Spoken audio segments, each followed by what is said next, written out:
What if a relationship could unravel over a single online meeting?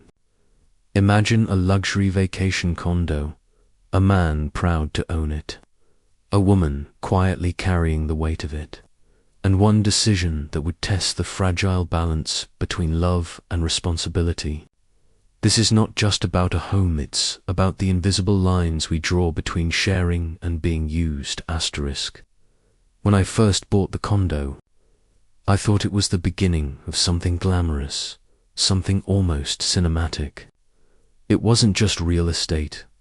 It was a symbol. A piece of paradise tucked into a gated resort community on the coast. The kind of place with manicured lawns, palm trees swaying like they were on a postcard, and pools so blue you'd think they were filtered through Instagram before your eyes could even process the color.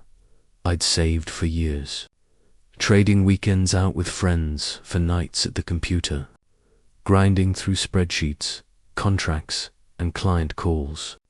And when I finally signed the deed, I felt like I had crossed some invisible threshold. I wasn't just renting apartments in the city anymore. I owned something that other people would pay to enjoy. My own slice of the dream. Of course, like every dream, it came with fine print. The condo was managed by a third-party company, one of those slick outfits with glossy brochures and slogans about effortless ownership. They promised they'd handle the bookings, the cleaning, the guest relations, the boring stuff. All I had to do was sit back, collect the income, and occasionally check in on the place when I felt like playing vacationer. It sounded easy. It was easy, at least on paper. But reality always creeps in through the cracks. When I brought my girlfriend there for the first time, she was impressed, but not in the way I expected. I thought she'd marvel at the ocean view from the balcony, the marble countertops in the kitchen, the way the light spilled across the living room like we were inside some HGTV show. She did notice all that, sure. But what she really zeroed in on were the smudges on the sliding glass doors, the weeds pushing through the little patch of garden out back, the faint smell of mildew in the guest bathroom that the management company had clearly missed. Where I saw status, she saw maintenance. Where I saw investment, she saw chores. And the thing was, she actually did something about it the next morning. While I was at the kitchen table with my laptop, half lost in an endless thread of emails, she slipped outside with a pair of gloves she'd packed just in case. She pulled weeds, trimmed hedges, even rearranged the patio furniture so it looked less like a hotel catalogue and more like a lived-in space. By the time I noticed, she was sweating, hair tied up, cheeks flushed down the backyard, looked better than it ever had. "Why are you doing all this?" I asked, closing my laptop halfway, feeling guilty that I hadn't even noticed she was gone. "Because it feels good to take care of something," she said simply. "Don't you want it to actually look like the dream you paid for?" I laughed it off then, but inside, I felt both admiration and a twinge of unease. She had turned what was supposed to be a getaway into work. And worse, she didn't seem to mind. That became the pattern. Every time we went down to the condo 2, maybe 3 weekends a year, she treated it like a second job. Scrubbing, polishing, fixing little things the management company overlooked. I told myself it was just her way of showing love, of nesting, of contributing. And in truth, it was. But it was also the beginning of a ledger I didn't realize she was keeping in her head. A tally of efforts, sacrifices, and invisible labor. Meanwhile, I kept working. Even in paradise, I couldn't disconnect. The condo Wi-Fi was strong enough for Zoom calls, and I liked the idea of telling clients I was calling in from the coast. It made me sound successful, flexible, modern. I didn't see it as neglecting high. Thought we were just living parallel lives in the same space. She took care of the environment. I took care of the business. Balance, right. But balance only works if both sides agree on the weight. The truth is, I hardly noticed the tension building. She didn't complain, not really. She didn't roll her eyes when I stayed glued to my screen. She didn't snap when I brushed off the little issues she pointed out around the condo. She just kept going, quietly, steadily, like a current beneath calm water. And I mistook that silence for harmony. Looking back now, I realize silence is rarely harmony. More often, it's a warning. One night, after she had spent hours scrubbing the grill outside while I hammered out revisions for a client, she sat beside me on the couch, hair still damp from a quick shower. She didn't say much, just leaned against me, tired. I put an arm around her, absent-mindedly, still half watching my inbox. "You really love this place, don't you?" she said softly. "Of course," I said, eyes flicking to the glowing screen. "It's a dream," she didn't reply. Not then. But later, I realized she wasn't talking about the condo. She was talking about us, about whether I loved our time here or just the idea of owning it. At the time, though, I missed the point entirely. I thought things were fine. Better than fine. I had a girlfriend who took initiative, a condo that impressed friends, a system that practically ran itself. What could possibly go wrong? But paradise, as every story goes, always hides a crack. And mine came in the shape of a video call. Asterisk. The email arrived on a Thursday afternoon, buried between a dozen client memos and 3 unread newsletters I never remembered subscribing to. Subject line: Important, Resort Management Ownership Meeting, Attendance Encouraged. I clicked it without much thought. These meetings had been happening for years, ever since I bought into the resort. Usually they were dull. Updates on landscaping budgets, new paint colors for the hallways, rules about where guests could and couldn't park. The sort of bureaucratic stuff that made your eyes glaze over. Normally, I wouldn't have cared. But this one came with an undertone of urgency. New ownership, new policies, upcoming changes. I skimmed, barely absorbing the details. The meeting was scheduled for a Tuesday evening, via Zoom. I sighed, checked my calendar. That Tuesday, I already had 3 deadlines stacked on top of each other. I couldn't afford to lose 2 hours listening to people argue about condo fees. So I did what seemed logical at the time. I forwarded the email to her. She read it more carefully than I ever did. She asked questions about the timeline, the fees, what new ownership really meant. And because I didn't have the answers, she shrugged and said, "Fine, I'll go." It sounded like such a small favor. Sit through a boring meeting, take some notes, maybe relay anything important back to me. She was good at that, detail-oriented, patient in ways I wasn't, honestly. I was relieved the night of the meeting. I remember her sitting at the kitchen table with her laptop, headphones in, looking like a student ready for class. I was in the next room, pacing during a conference call of my own. When I peeked in later, she was still there, scribbling into a notebook, nodding occasionally. "Everything good?" I mouthed. She gave me a quick thumbs up and turned back to the screen. 2 hours later, when she finally shut the laptop, I asked, "How was it?" She shrugged. "Fine, I'll send you the notes." I should have asked more. Should have sat down, listened, let her explain what she'd just carried for me. But I was tired, distracted, already half occupied with the next task. So I said, "Thanks, babe," kissed her forehead, and went back to my emails. She never brought it up again. The company recorded the session, sent me a link, but I never watched it. Why would I? She'd already done the heavy lifting, and that, though I didn't know it then, was the start of a dangerous pattern. Because once someone does something for you once, it's easier to let them do it again, and again, until one day it's no longer a favor.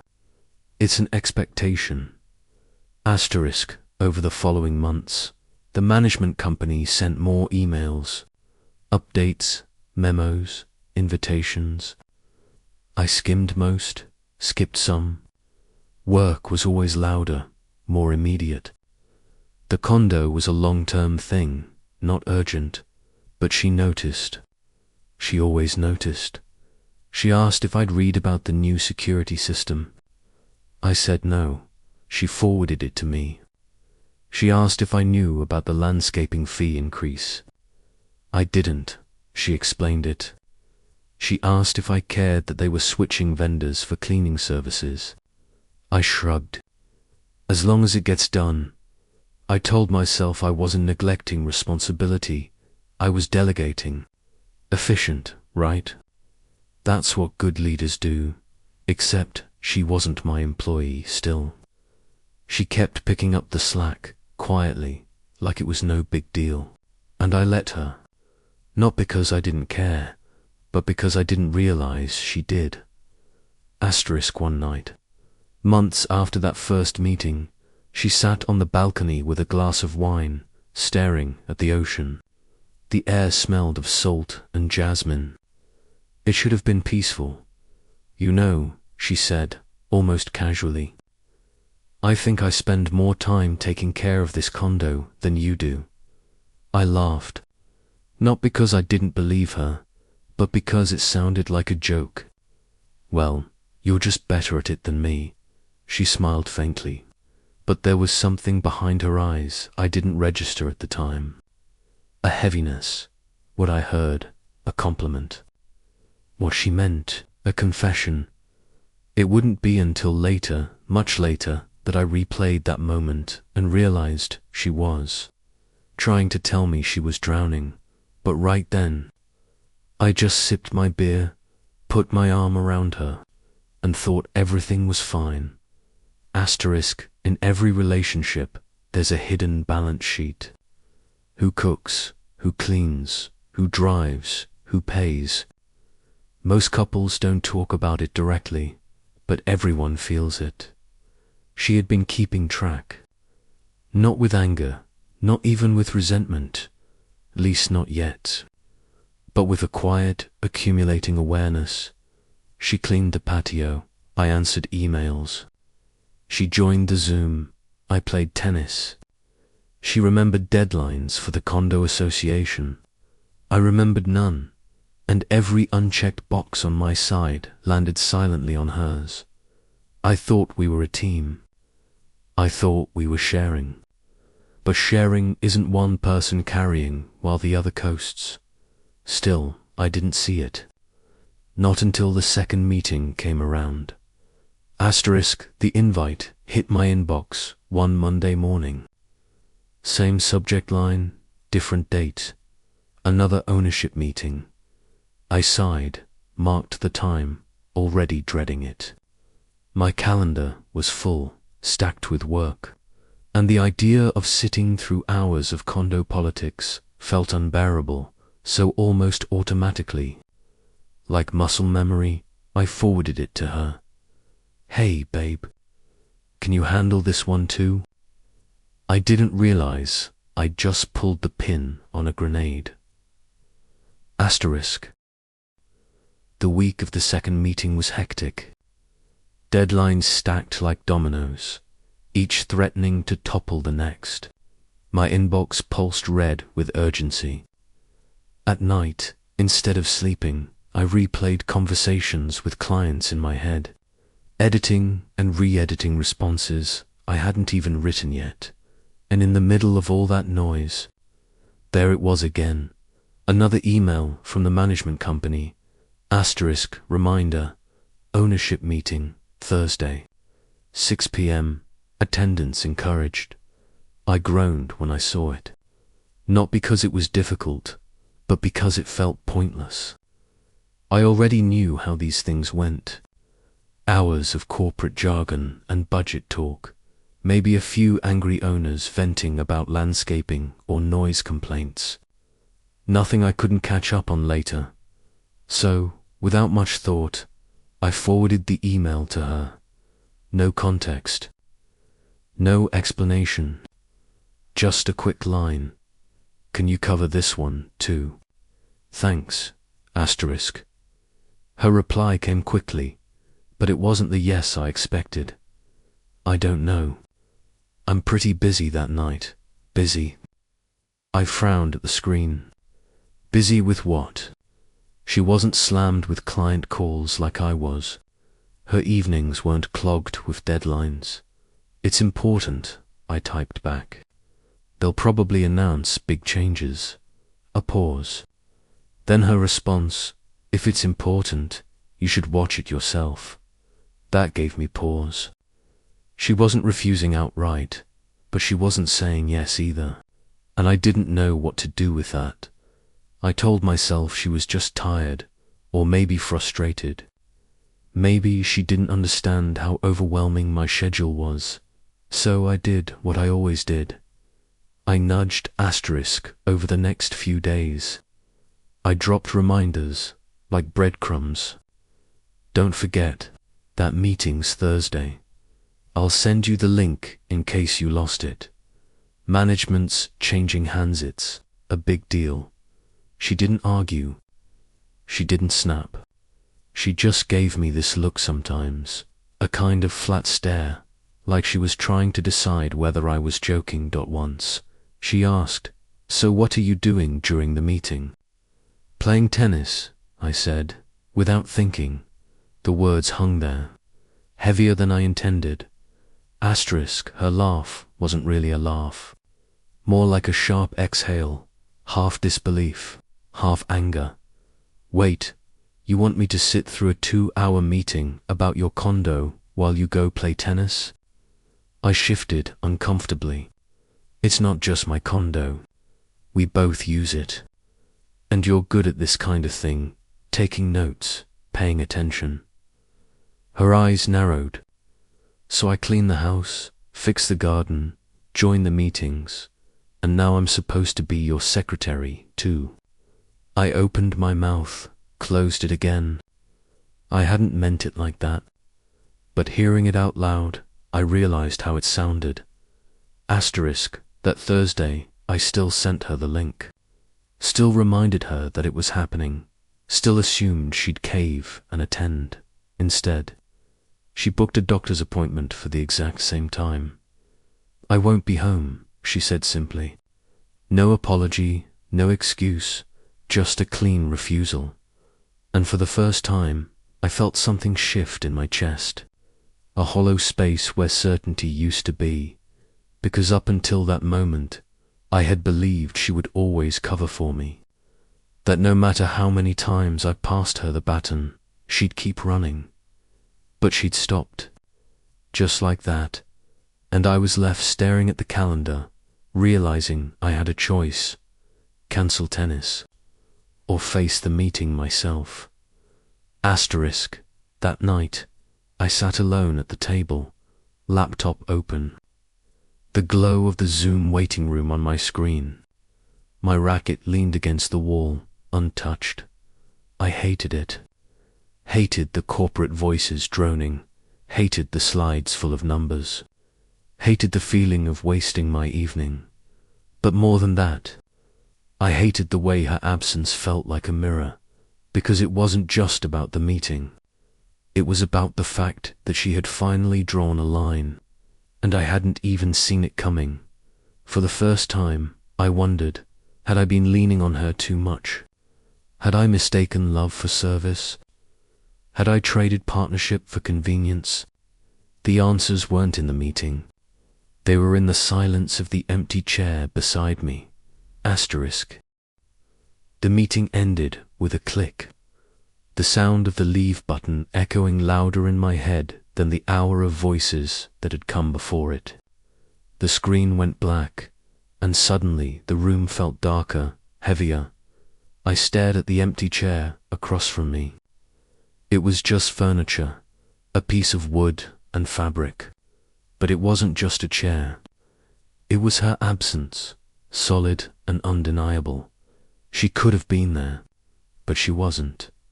And that choice, that refusal, was louder than anything the HOA president had droned on about. I told myself she was tired, that she didn't understand how stressful my work was, that if she loved me, she'd want to take the weight off my shoulders. But even as I spun those excuses, they rang hollow, because deep down I knew. She wasn't tired, she was fed up with my casual just handle. It's fed up with me dropping responsibility in her lap like it was the most natural thing in the world. Fed up with me choosing tennis over us. And suddenly I didn't know how to defend myself. She came home later that night. The sound of her keys in the lock was softer than usual. No humming under her breath, no cheerful greeting. "Hey," I called from the table, my laptop still open like I'd been working. "Hey," she answered, but the word was flat, clipped. We ate in silence. Forks, scraping plates, the ticking of the kitchen clock. Every sound louder than it should have been. I wanted to tell her I'd gone to the meeting after all, that I'd taken notes, that I'd shown up, that I wasn't completely useless. But I didn't, because saying it out loud felt like begging for points, like I wanted a gold star for doing the bare minimum, and I knew she wouldn't give it. That night, lying in bed, I stared at the ceiling while she faced the wall. Was this what relationships were supposed to feel like? Two people lying inches apart, but miles away? Or had I pushed her there, step by step, with every meeting, every chore, every silent assumption that she'd just pick up where I left off? The questions twisted in my chest. I wanted to roll over, to ask her outright, "Are you mad at me? Are you done with this? With me?" But I didn't. I kept quiet. And in that quiet, I heard it. The sound of a crack forming. Small, almost invisible, but dangerous, because cracks never stay small. The second meeting should have been nothing. Just another date on a calendar. But it wasn't. It was the first real refusal. The first no. The first time she let me carry the weight alone, and I didn't know it then. But it was the beginning of a pattern that would grow. Because once someone stops covering for you, you have to face what you've been avoiding. And when you look too closely, sometimes you don't like what you see. The weeks that followed that meeting blurred together, but the memory of the empty chair stayed sharp, like a shard of glass lodged under my skin. At first I tried to ignore it. People get tired, right? People have moods. Maybe she just needed space, so I told myself. But the truth was, things didn't snap back to normal. She still came with me to the condo. She still watered the garden, straightened the porch, even swept the tile when the wind left a film of dust. But she did it differently now. Before, she'd hum under her breath, sometimes making up little tunes, sometimes just following the rhythm of the broom. She'd ask me to hand her a fresh garbage bag, or laugh about the ridiculous number of geckos darting across the path. Now there was no humming, no laughter, no small requests, just silence. I'd glance up from my laptop, catching her through the window as she worked. Her movements were precise, almost mechanical, like she was there in body, but her mind had clocked out. It unnerved me. "Are you going to the courts?" She asked one Saturday morning, her tone neutral. Yeah, just for a couple hours, I said, slipping my racket into its case. She nodded, as if she'd already known the answer. I hesitated. Do you want to come?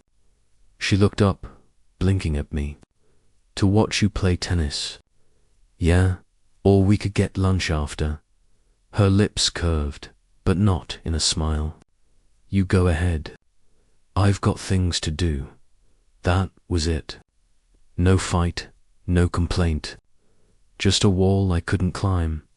I walked out the door, but the victory of a Saturday morning game felt emptier than usual. Every serve I landed, every point I scored, echoed back with the same thought. She didn't want to come. She didn't even want to try. Asterisk that night, she finally spoke up. You know, I think I've done enough cleaning at the condo. I froze, mid-bite, fork dangling in my hand. What do you mean?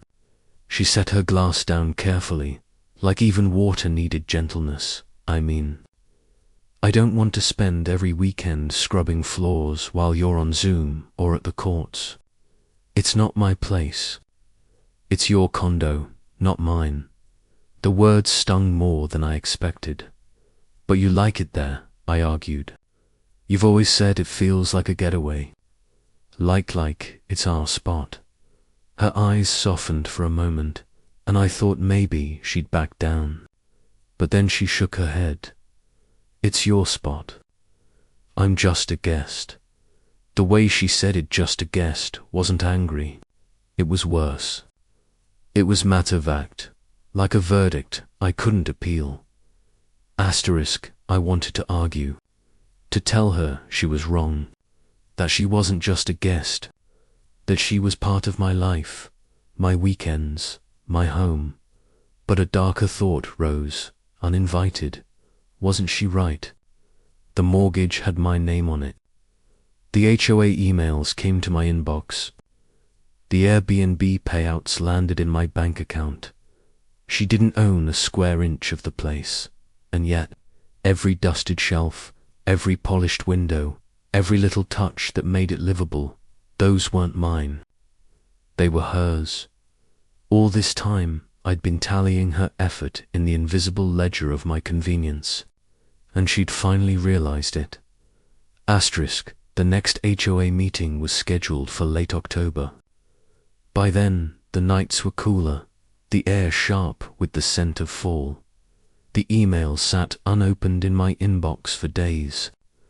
Every time I saw the subject line important updates regarding property management, a knot twisted in my stomach. Finally, she noticed, "You're not going to open it?" She asked one evening, curling up on the couch with a blanket. "I'll get to it," I muttered. "You said that last week." I glanced at her. Her expression was calm, but her voice carried an edge. The kind that says, I know what's happening, even if you won't admit it. It's the same stuff as last time, I said. They're switching management, changing protocols. I'll figure it out. Her eyes flicked back to the TV, but I could feel the weight of her silence pressing down harder than words, because she didn't believe me. And worse, I didn't believe myself. Asterisk, 2 nights before the meeting, I got a text from a friend. Game this Thursday. Courts at 6:30.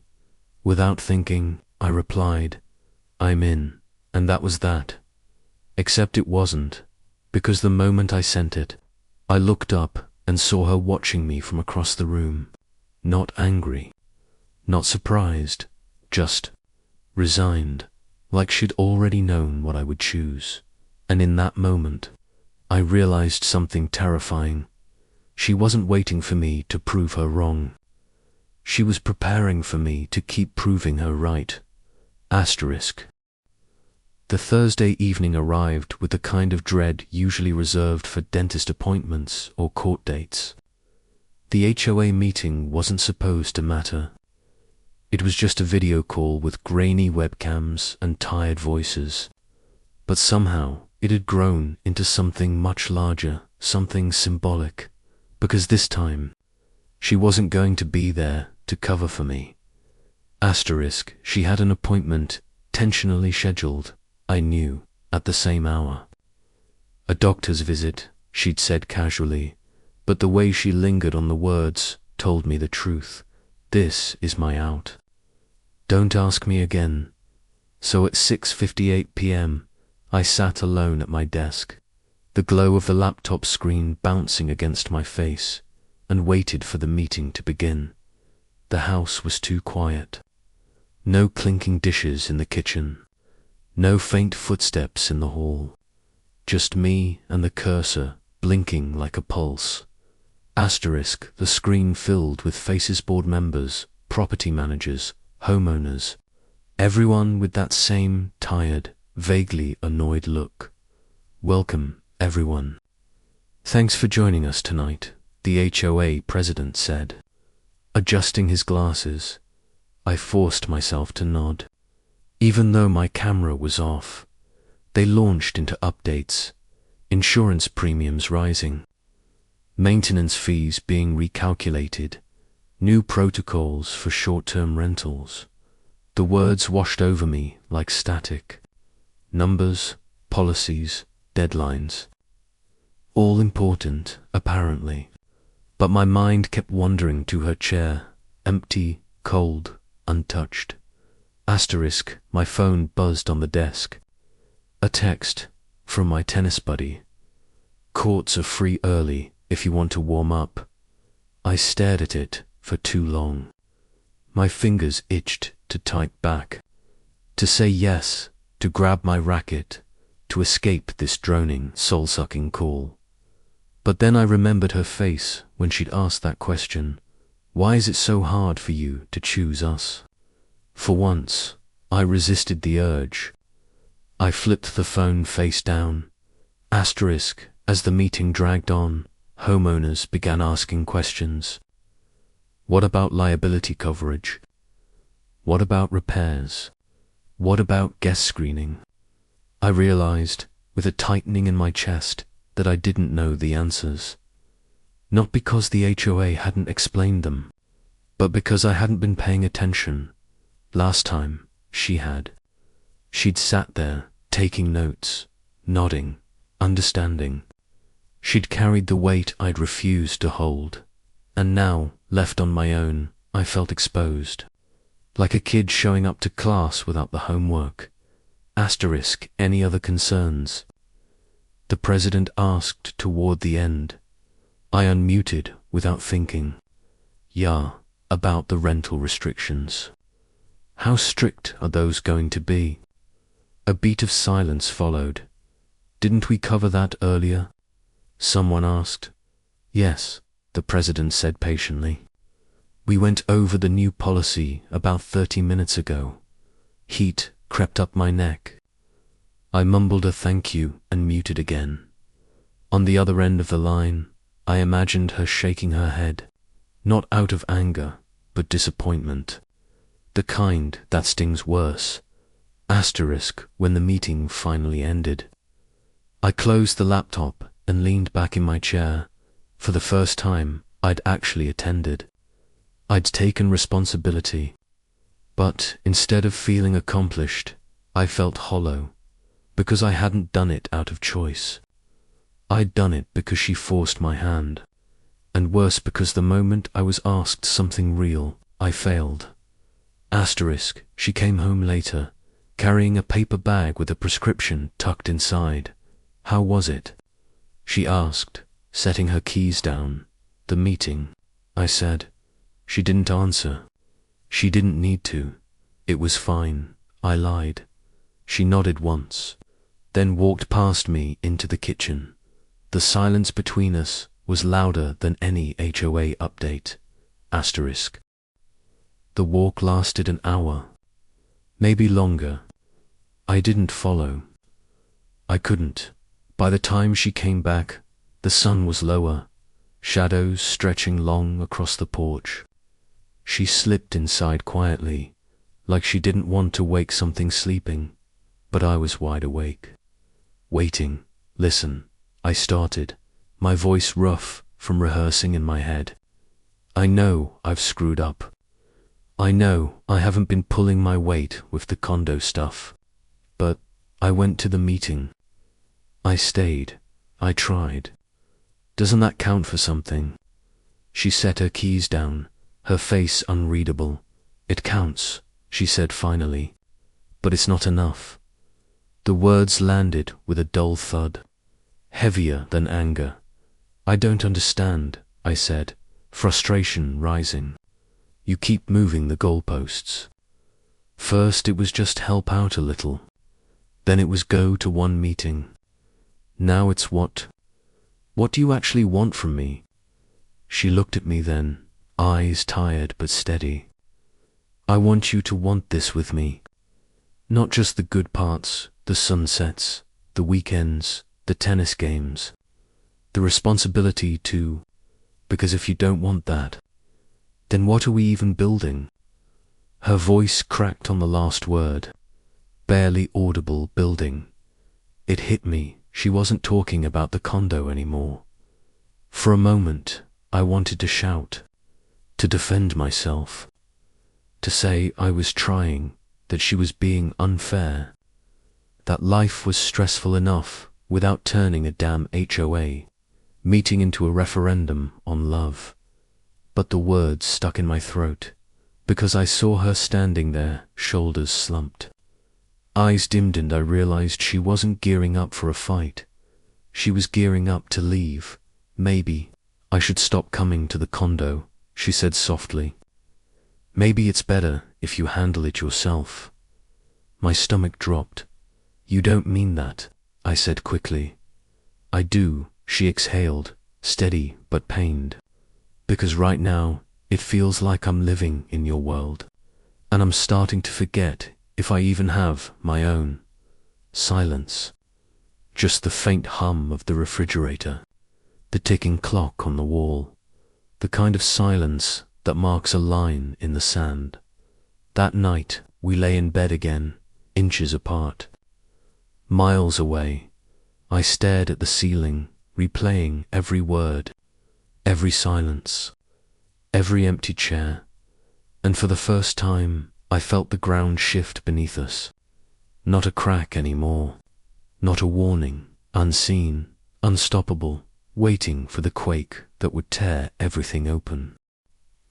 The days blurred into one another, but the air between us didn't clear. We still lived together. We still shared meals, brushed our teeth side by side, watched the same TV shows, but the warmth had drained out. Leaving only routine, she stopped making little jokes at my expense, the ones that used to make us laugh until midnight. She no longer sent me quick texts during the day, small things like, saw a dog that looks like yours, or pick up milk. It was as if she was still present physically but had pulled her spirit back, carefully folding it away like something too fragile to leave lying around. And I noticed. God, I noticed. But instead of bridging the gap, I let it widen, because I didn't know how to fix it. One night we sat on the couch together, the TV flickering with some sitcom laugh track. She leaned against the armrest, her body angled away from me. I reached out, resting my hand on her leg. For a moment, she didn't move. Then, gently, she shifted, crossing her legs and setting a pillow between us. It was small, subtle, but it was a wall, and I didn't try to climb it. The condo loomed larger than ever. Every time an email came in from the HOA, my stomach knotted. Not because of the contents fees updates, rules, but because of what it represented. The condo wasn't a vacation spot anymore. It wasn't a weekend escape. It was the battlefield. The place where the war between us had silently begun. It happened over dinner. She cooked pasta with homemade sauce, the kind of thing she used to hum while stirring. But this time, the kitchen was quiet. We sat down, plates steaming. Halfway through, she set her fork down. "I don't think this is working," she said. The words froze me mid-bite. "What do you mean?" Her eyes didn't flinch. "Us. This. I don't know if we're actually partners, or if I'm just carrying the weight until I break." I rushed to defend myself. "That's not true." I've been trying." I went to the meeting. I handled the emails. She shook her head. "You think that's the point? That I wanted you to tick boxes so I'd shut up?" Her voice cracked. "I wanted you to want this with me, and you didn't." The words hit harder than any fight. I didn't know what to say. My chest tightened, throat closing, so I said nothing. And in that silence, she got her answer. A week later, I came home to find a suitcase on the bed. Not fully packed, but half filled. Clothes folded neatly. My heart dropped. "You're leaving?" I asked, panic sharp in my voice. She didn't look up from the drawer. "I need space. Just a few days. At my sister's." Space. The most dangerous word in a relationship. I wanted to beg her to stay, to promise change, to swear I'd be better, but I didn't, because part of me wondered if she was right. Maybe space was exactly what she needed. From me, I helped carry her bag to the car. The night air was cool, crisp, unforgiving. She hugged me lightly, a ghost of the embraces we once shared. "I don't know how long I'll be," she whispered. The taillights disappeared down the street, leaving me in the driveway, hands cold and empty. The house felt cavernous without her, her toothbrush in the bathroom, her mug on the counter, the blanket folded neatly on the couch. Evidence of a life built together, now hollow echoes of what might be ending. And I realized it wasn't the condo. It wasn't the meetings. It wasn't even the tennis. It was me. My inability to choose. My refusal to grow. My belief that love could thrive on convenience instead of commitment. One night, alone in the condo, I caught my reflection in the glass sliding door. I saw a man sitting at a laptop, pretending to work while avoiding responsibility. I saw the empty chair beside him, and I understood. I hadn't just lost her presence at the meeting. I was losing her presence in my life. I expected her to call, to check in, to argue, to ask if I missed her. She dared, and every day of silence was louder than the last. The unraveling wasn't dramatic. No slammed doors, no screaming matches. It was quiet, like a rope fraying strand by strand, until one day it would snap.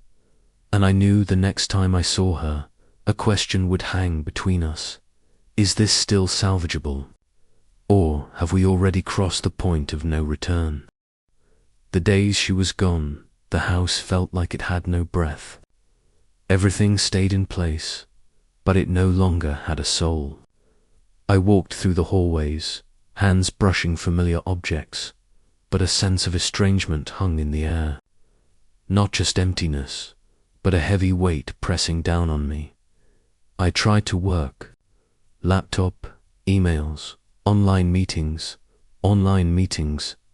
normal on the surface, but I had no interest.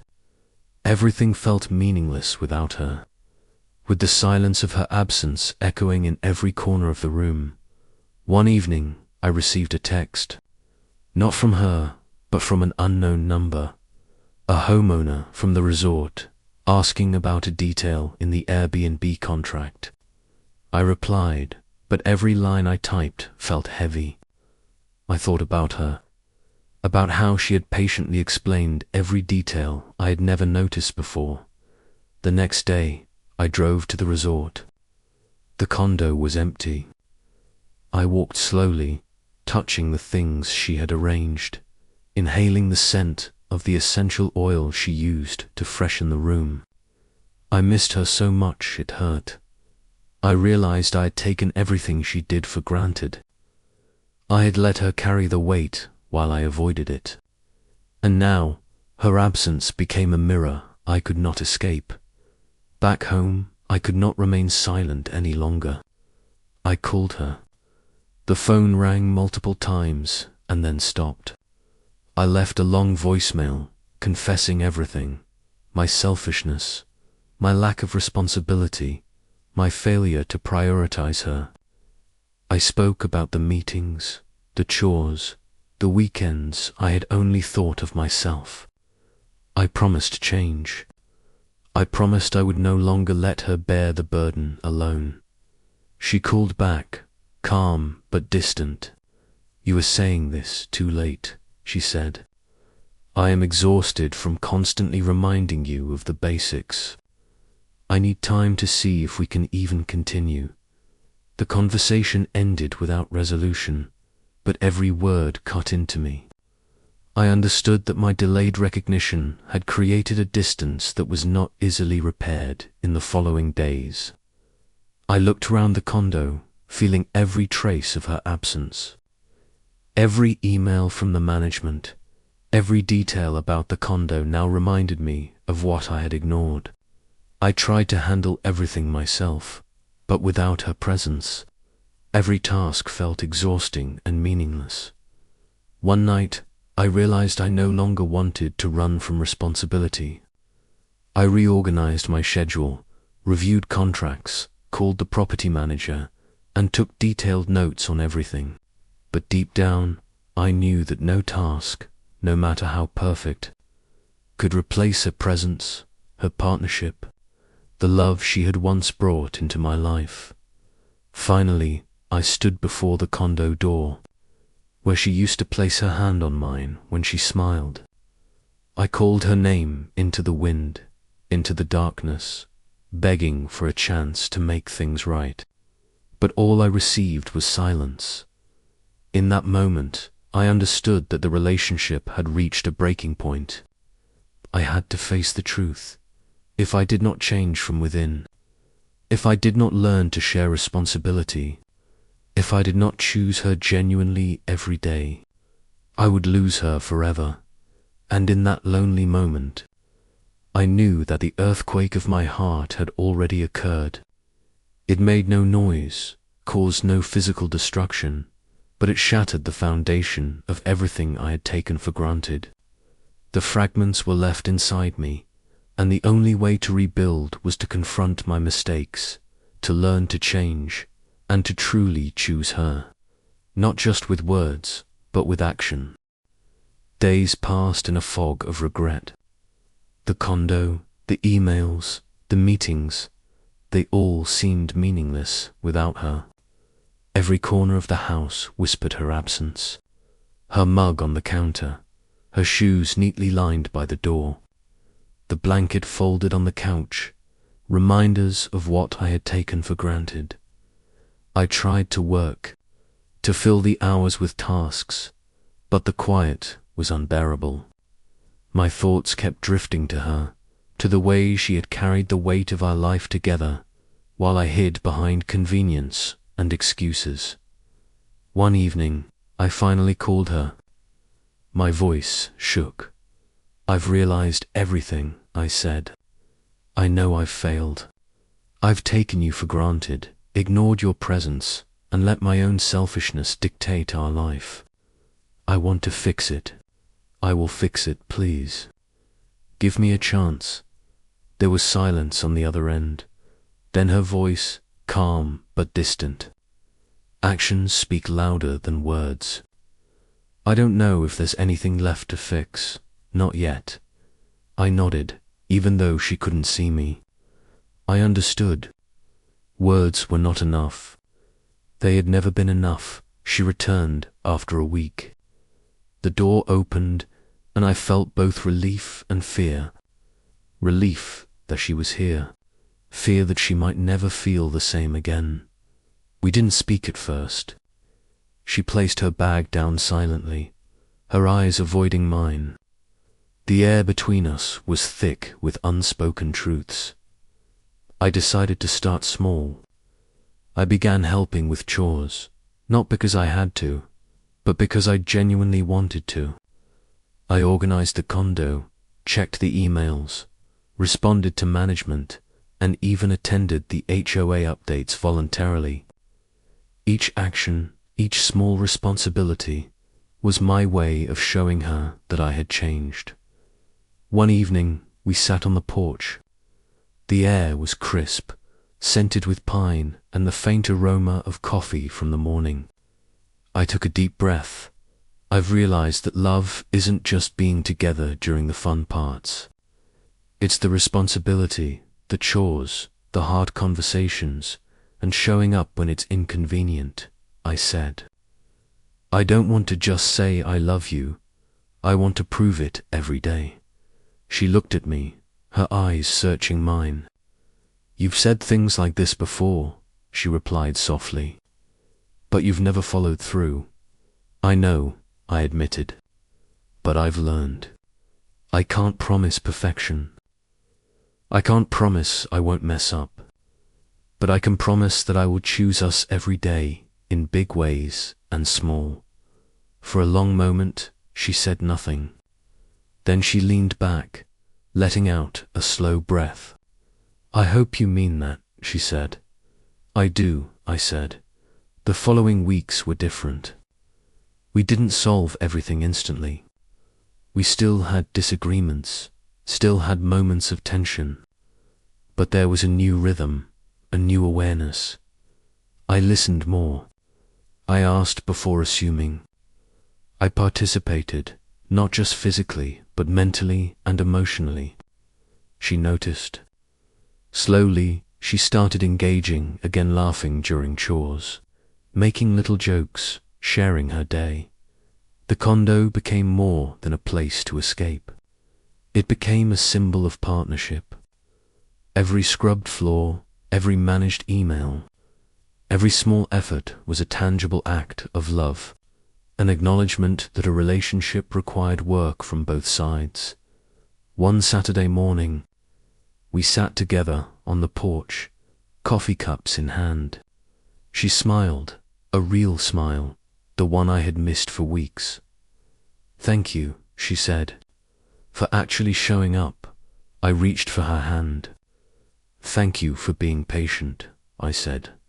In that moment, I realized that the fracture had not disappeared. It might never completely vanish, but together, with intention, with action, we could rebuild. We could navigate the cracks instead of letting them define us. Love, I learned, wasn't about convenience or comfort. It was about presence, effort, and choosing someone repeatedly, even when it's difficult. The HOA meetings, the condo, the chores, they had become metaphors for a larger truth. A relationship requires more than words. It requires accountability, awareness, and unwavering commitment. And as we sipped our coffee, the sun rising behind the trees, I understood that this was only the beginning. The reckoning was over, but the work continued. And this time, I was ready to do it, fully and deliberately, choosing her every single day. The morning after that quiet Saturday, the house finally felt alive again. Not because everything was perfect, not because the past weeks of tension had vanished, but because we were both present, really present. I made her coffee before she even asked. She smiled, a simple gesture that carried months of unspoken words. I realized that the little acts mattered more than grand declarations. Choosing someone every day wasn't about drama or excuses, it was about showing up. Consistently, even in the mundane. We walked through the condo together, laughing over small mistakes, joking about emails and HOA updates, and even folding laundry side by side. It felt ordinary, yet extraordinary.